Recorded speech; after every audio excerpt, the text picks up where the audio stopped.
right, cool. Awesome, man. Well, it's good to have you here. Go ahead, Patrick. Go ahead and share. Who you are, what you're up to, what you've created. Thanks, Chris. I'm Patrick Harrington, and I am the founder of Kindness Yoga, along with my wife, Cameron Harrington. Let's see.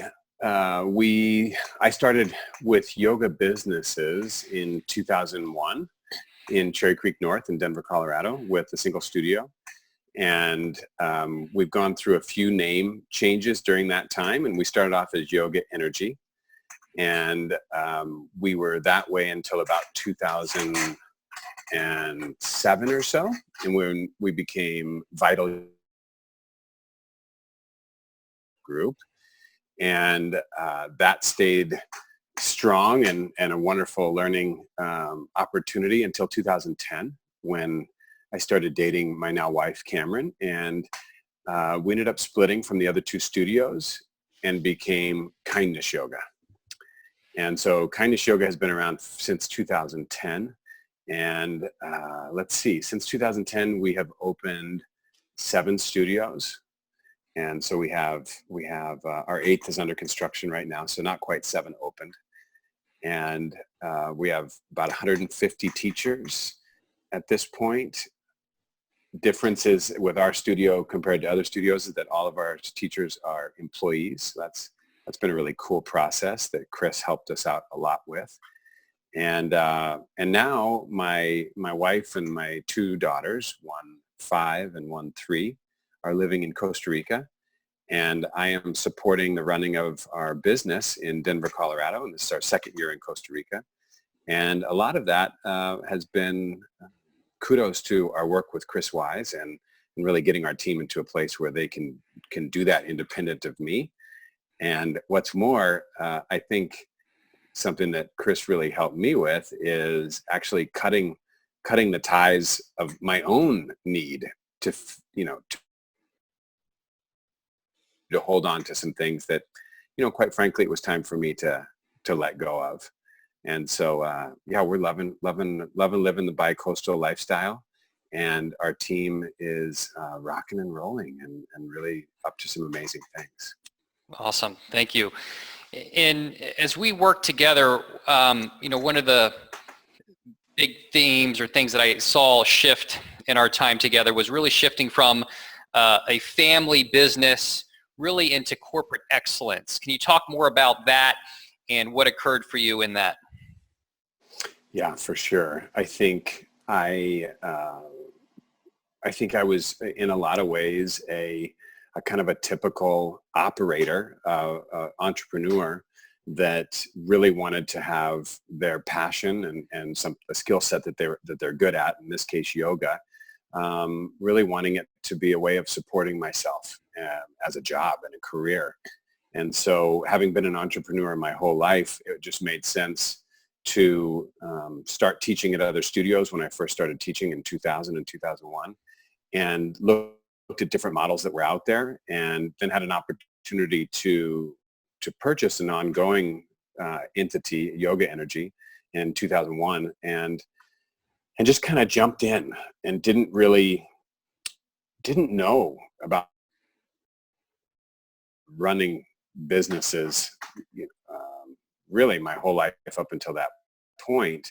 For 10 years or so before, I'd never really done it in a way that looks and feels like a business. And that may sound funny unless you're an entrepreneur that relates to that and it has found themselves in a place where they now have a successful family style business, and they're running up against their own skill sets, limits, and their own knowledge about how to really implement systems thinking and processes, and how to empower people in full communication, and support folks in growing into an organization that looks like a business, which is kind of funny to say. But I think that a lot of entrepreneurs find themselves there. That's where we were. We kind of were bumping up the ceiling against the ceiling of our systems, which for the most part had come about through trial and error, and doing our best to put out fires and then kind of not really having a system to capture those solutions, and a time system that would help us remember when this time of year was coming around again, for instance, and so that we didn't repeat things that were bad habits or that weren't. I think the biggest part for our business where Chris found us is really putting systems thinking into place and putting a corporate hierarchy in place. For example, one of the things that was that I resisted for a while was the labels of CEO, COO, CFO, and and I couldn't really grasp from my perspective as a family-owned business owner why those would make a difference. And Chris really stuck to his guns there, and what we got to see as we've implemented those and put those in place is that it's as much about how the outside world perceives your business as it is the inside of your business perceives itself. And so now all of a sudden when I said I'm the CEO, there's a context that's agreed upon in the world for the most part that says, oh, CEO connotates a business that is acting like a business. CEO connotates a level of organization that acts like a business that they would have seen in other places. And so I just found so much value in starting to have our business look and sound to the outside world like a business that they may have heard of before.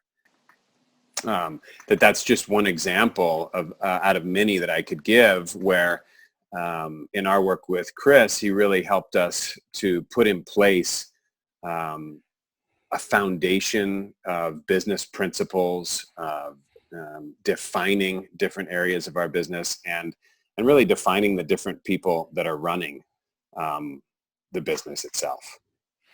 You know, one of the things that occurred, major shifts in that was your shift from CEO to CVO or Chief Visionary Officer. Can you talk about what that transition was like for you in shifting out of that CEO role after you've been in it for so long, and what that opened up for you and what that meant to you?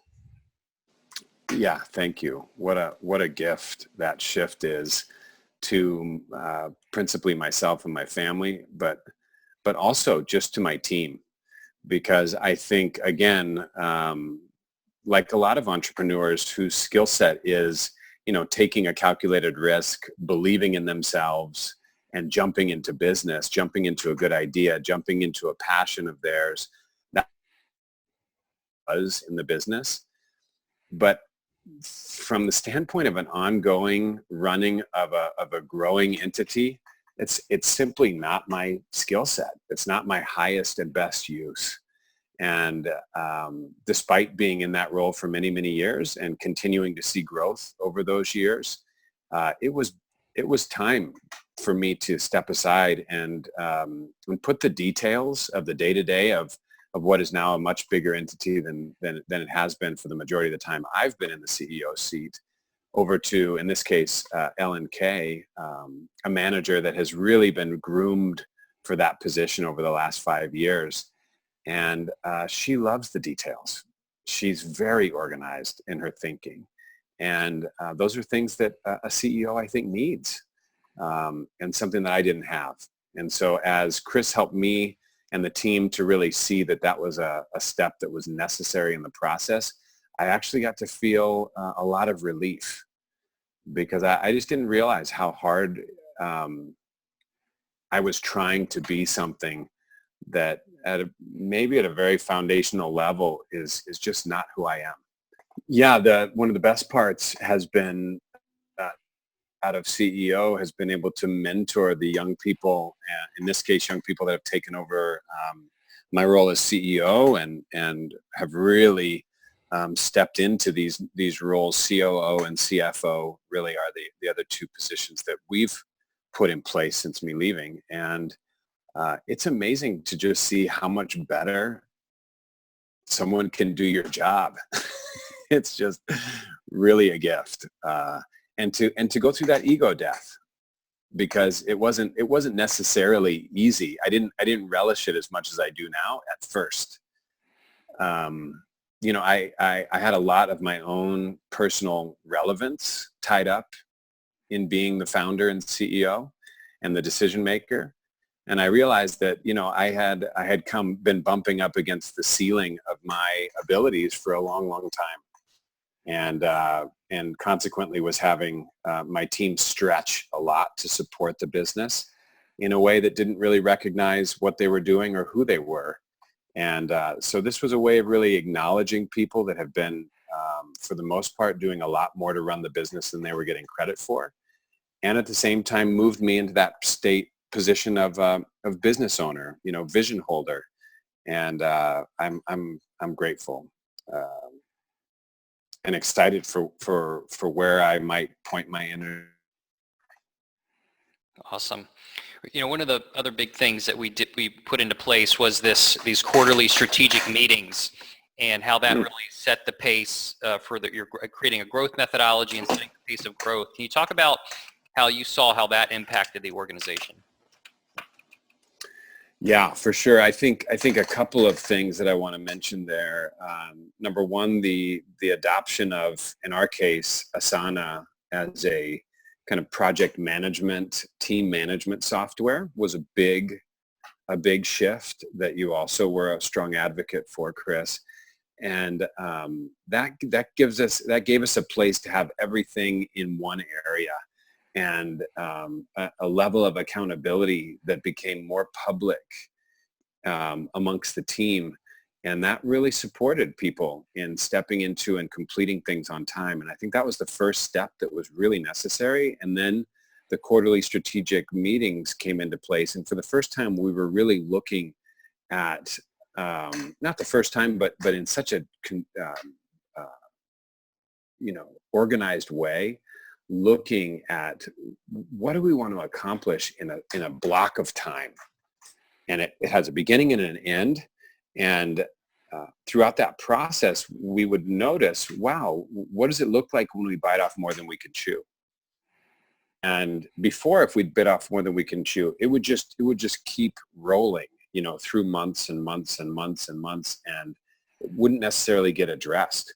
And so in this case, we started to take bite-size chunks of growth, you could call it, or of systems, or of things that we'd like to implement. And all of a sudden could get that the timeline and the arch of the timeline of our business was actually really long. And the development was everything built on everything else. And the idea of getting things done quickly and just kind of cobbled together, which had been the way that we'd grown under my leadership, really started to slow down and become much more methodical. And the adoption of the new pieces and the implementation and the execution of the new things started to work. Whereas before, I think I left a lot to chance and goodwill. And quite frankly, we tried a lot of things that failed. And so under the quarterly strategic plan model, we go through what are the benefits, what are the threats, what are the opportunities, and we're much more strategic per the name. And that's something that for us as a business, we just had never. Wow. I mean, yeah, I don't want to say I wish I had found it earlier, because that's just not the way I think about life. I'm just so glad that we have it now. Awesome. What was one of the things that, in our process, we also did a lot of work together individually. Was there, what's one thing that you actually maybe didn't appreciate or didn't like, but eventually you were like, man, that I didn't appreciate that part of the process or that part of the conversation, but really ended up making a big difference for you? Boy, I'll tell you the executive labels is the one that stands out the most, and I've touched on that. But to reiterate why that's so valuable, I think, is that the perception of the outside world on the officers of the company, and knowing that officers of the company is something that exists, ups the game of both sides. It ups the level of respect. It ups the level of who's holding what, who's responsible for what, um, and uh, and that just creates this. Yeah, I don't know. It creates this momentum, this accountability momentum, and this expect of Ellen as the CEO. Okay, great. Now all of a sudden she's fielding different conversations than she was before. And because she's named the CEO, there's a different level of respect that she receives out in the world with the banker, with the yoga teacher that comes in to apply, with a student who gets to talk directly to the CEO. Same thing with Jack as COO. He starts really focusing on what his title boundaries him to. Whereas before, we were all just generalists. Everyone was generally responsible for generally everything. And you could be doing very disparate tasks that weren't very connected at all. And one of them may be right in your wheelhouse and one of them may be really outside of your wheelhouse, but you were trying to hold them both. And so there was just so much inefficiency because there was no boundary around who did what. So I resisted the heck out of that. I did not want to get in that box. It felt like selling out.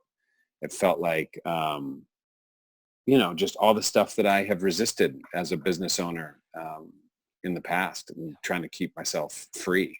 Yeah. However, those boundaries of those titles created more freedom than I could have guessed. Yeah. Thank you. Is there anything, so we've hit on several different, kind of three key things here. Overall, what would you say was the most valuable thing or aspect that you personally got out of the time that we spent together? I think permission to step aside was the most powerful piece. I mean, I think that in a lot of ways, you came into an organization that was overdue for an overhaul. And me leaving to Costa Rica really provided that kick in the pants. And then you came on the scene. And so it was some, I guess I got kind of dragged to the truth, you could say. And really understanding what I've read in so many different places about the tendencies of founders and entrepreneurs really rarely being the best person to run an ongoing business after getting it going. And I just got to see that so clearly. And, and some of the things that I'm contemplating now in my life as far as new businesses and new places to pour my energy, I do not plan on having a long-term position running the company. Like out of the gate, operations is someone else. CEO is somebody else. And it's really more about doing what I'm good at, which is helping people and organizations vision where they're going and empower them and inspire them to follow that. Yeah, that's beautiful. Thank you. Was there anything in particular that you loved about our work together, something that I uniquely brought to the working environment, to our relationship, that really stood out to you? Yeah, well, one of the areas that I know that you are focused on bringing your attention to is working with leaders that have a purpose and have a mission and have, the way that I've heard it, your part of your focus is you really want to help the world be a better place, and you want to help the people that are trying to make that happen. And often the the folks that have that type of dream aren't they didn't go to Wharton to get their business degree. They they're liberal arts folks. They are dreamers. They are artists. They're healers. And so they do like I did, which is go into something that they love, and their passion and their energy and their commitment carries the day. And I think that the opportunity that folks in particular in those realms of difference making in the world is that you bring an and uncompromising, that's not the right word. I want to say you bring a rigor to structure and business system thinking that the vast majority of folks in that realm don't have. And so I think that your particular gift is helping difference-making leaders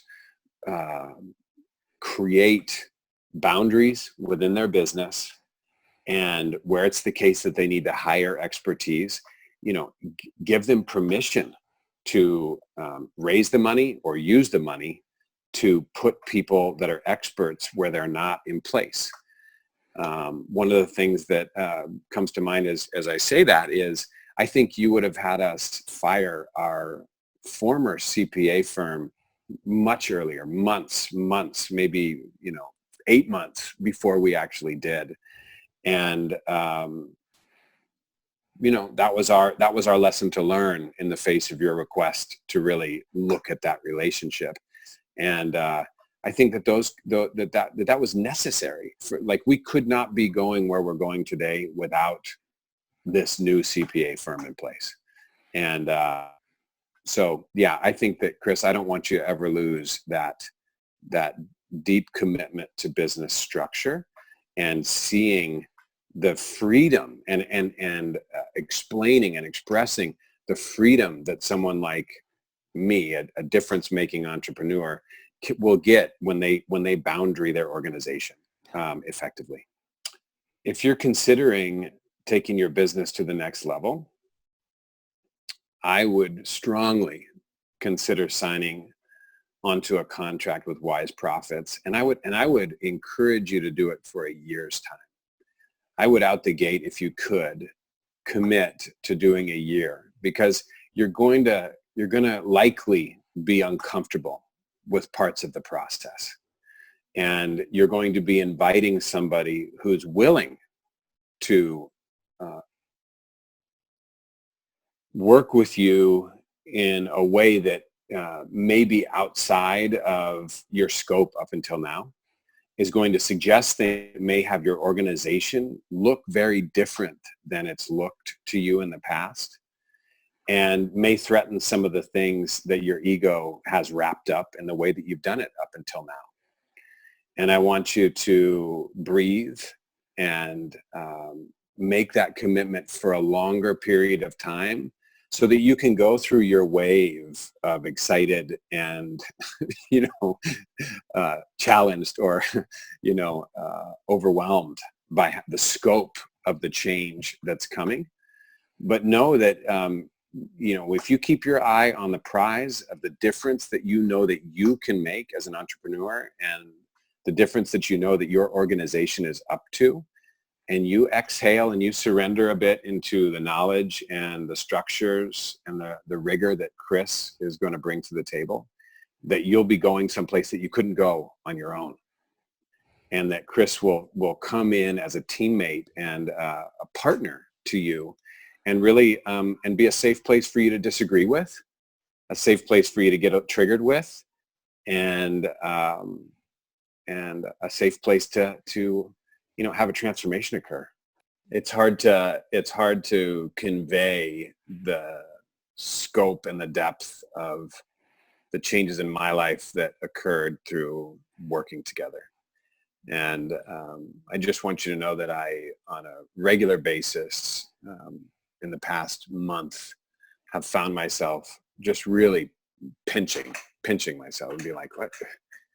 Whose life is this that I'm living? Because so much of the stress that I had just started to get used to and get comfortable, like, traffic on a busy street that I might live on, and just be like, what traffic, what stress? This is the way that business feels. This is the way that my business feels. I don't have that.